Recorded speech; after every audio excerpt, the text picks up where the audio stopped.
Hilma's Folktales. Don't forget to like, subscribe, and click on the notification bell. Thank you. The dreaded forest was quiet as a forest should, with the usual singing of birds and crickets, just as they were told. They saw the straight path. They all followed, afraid of what awaited them. Still, they made jest of Okonta. The skinny cat, they mocked, but very soon they encountered their first test. For there was an old woman standing in front of them, blocking their path. "Old woman, give us way, now," Okorie grunted, but she stood still and quiet. Amazed by her silence, Okoronkwo brought out his machete, but the old woman turned into a big wild beast. Stunned by this, they fought bravely, except for Okonta, who hid beside. Not too long after the struggle between the warriors and the beast vanished and could not be seen. They made more mockery of Okonta, calling him a coward. They were more interested in the wealth of the couple and the pride of being married to the most beautiful woman in the kingdom. 3 days it was, and they were tired and hungry. Arranged was supper, set in the middle of the forest, containing just freshly prepared African soup and pounded yam. Okorie's favorite. It was really strange, but an irresistible aroma of freshly prepared meal filled the air. Okorie could not resist. "Alas, a compensation from the gods," he exclaimed. But the others warned him against it. It seemed so strange to them. Okonta remembered the herbs the old wise man gave him, and he placed it on his eyes like he was instructed.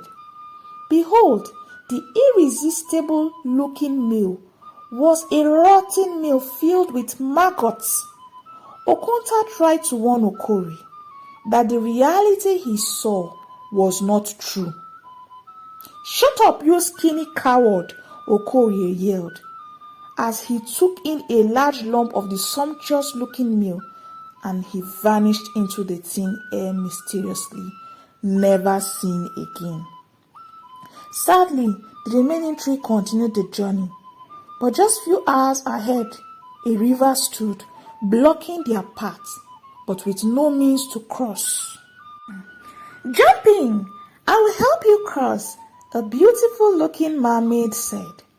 Hesitant, the three men contemplated. Okoronkwo was the first to take the bold step, for he loved women. He was intrigued by her beauty and couldn't resist her soothing calling.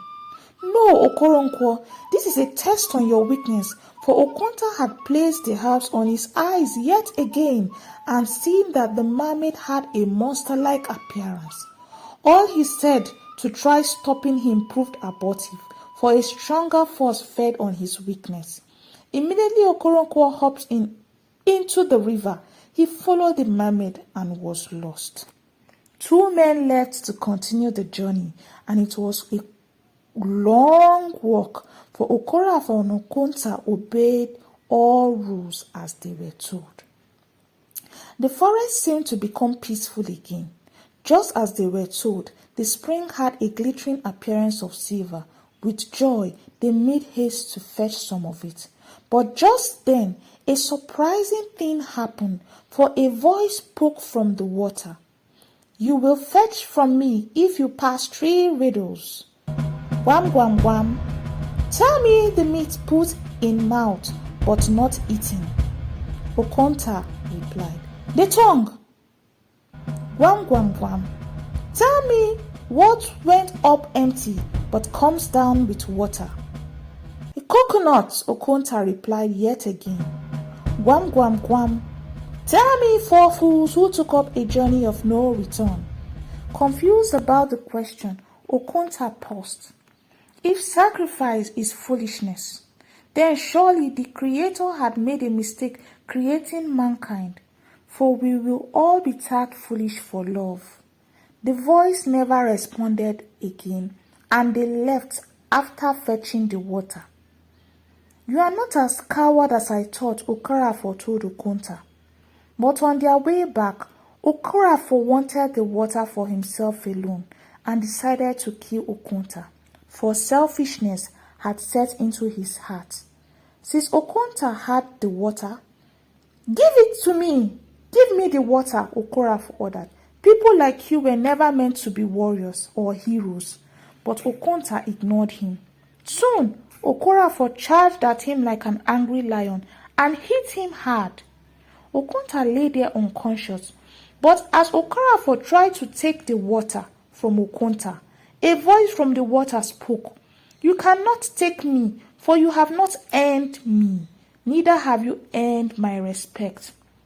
But Okorafor ignored the voice and forcefully tried to pick up the water.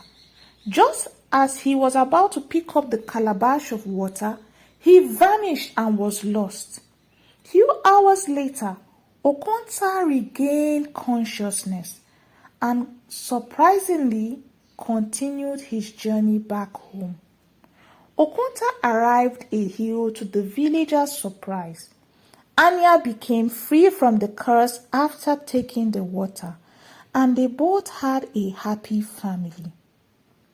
Do you know that Orie, Afo, Nkwo, Eke are names of 4 calendar days in the eastern part of Nigeria?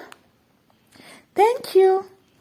Kindly go back to the previous story, The Dreaded Forest Fire.